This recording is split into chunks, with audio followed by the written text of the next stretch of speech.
Assalamualaikum warahmatullahi wabarakatuh. Saya Asmawati Salum dari Pendidikan Kimia A. Di sini saya sedikit membahas tentang pemahaman tentang materi cloning dan antibiotik.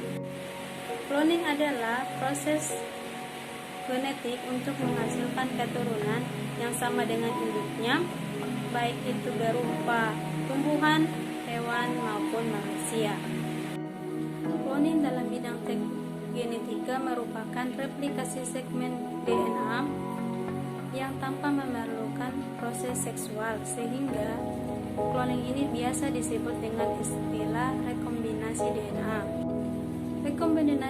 Rekombinasi DNA membuka peluang baru bagi terobosan teknologi untuk mengubah fungsi dan perilaku makhluk hidup sesuai keinginan dan kebutuhan manusia. Pada cloning sel ini, proses pembuahannya tidak dilakukan seperti biasa karena sel telur ini tidak memerlukan lagi sel sperma, sehingga pada bayi klon yang sebelumnya telah diambil sel telur pada intinya, kemudian digabungkan dengan sel donor. Sel donor ini berasal dari sel dewasa dari suatu organ tubuh. Oleh karena itu, cloning sel merupakan pembuatan salinan untuk memperoleh makhluk hidup sesuai yang menggunakan bahan genetik sel dari makhluk itu sendiri.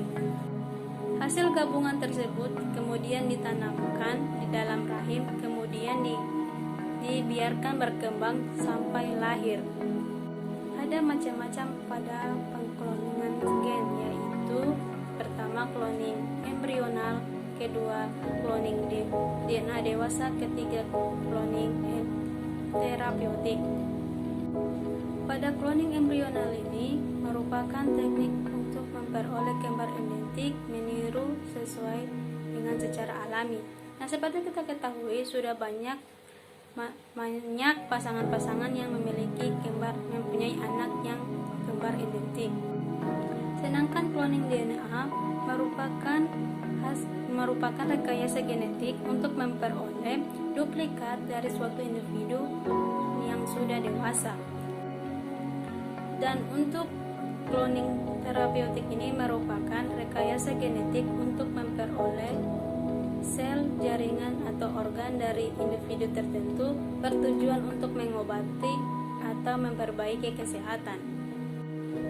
Cloning juga bermanfaat bagi kehidupan, yaitu pembuahan yang dilakukan dengan teknologi untuk pasangan yang kurang subur untuk memiliki keturunan. Kedua, manusia juga dapat mengkloning tulang sumsum untuk anak dan dewasa untuk penyakit leukemia.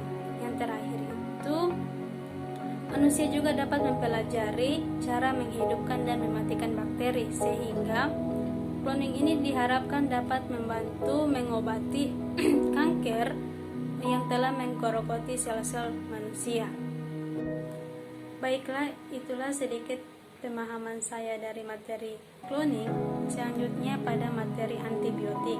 Yang seperti kita ketahui, antibiotik merupakan senyawa kimia yang dihasilkan dari mikroorganisme untuk menghambat atau membunuh mikroorganisme lainnya. Perkembangan antibiotik sebagai zat untuk mengobati penyakit infeksi lebih mempengaruhi penggunaan obat dibandingkan perkembangan antibiotik ini sendiri. Kita ketahui sendiri, antibiotik merupakan kelompok obat untuk mengatasi atau mencegah infeksi bakteri. Obat ini bekerja untuk membunuh dan menghentikan bakteri agar tidak berkembang biak pada tubuh manusia. Pada mekanisme kerja antibiotik, antaranya yaitu sebagai untuk menghambat sintesis atau merusak dinding sel bakteri. Kedua, memodifikasi atau menghambat sintesis protein. Berdasarkan spektrum kerjanya, antibiotik dibagi menjadi dua kelompok besar, yaitu aktivitas spektrum luas dan aktivitas spektrum sempit. Baiklah, itulah sedikit pemahaman saya tentang antibiotik dan cloning. Mohon maaf jika terdapat banyak salah kata atau pembahasan sedikit pemahaman Wassalamualaikum warahmatullahi wabarakatuh.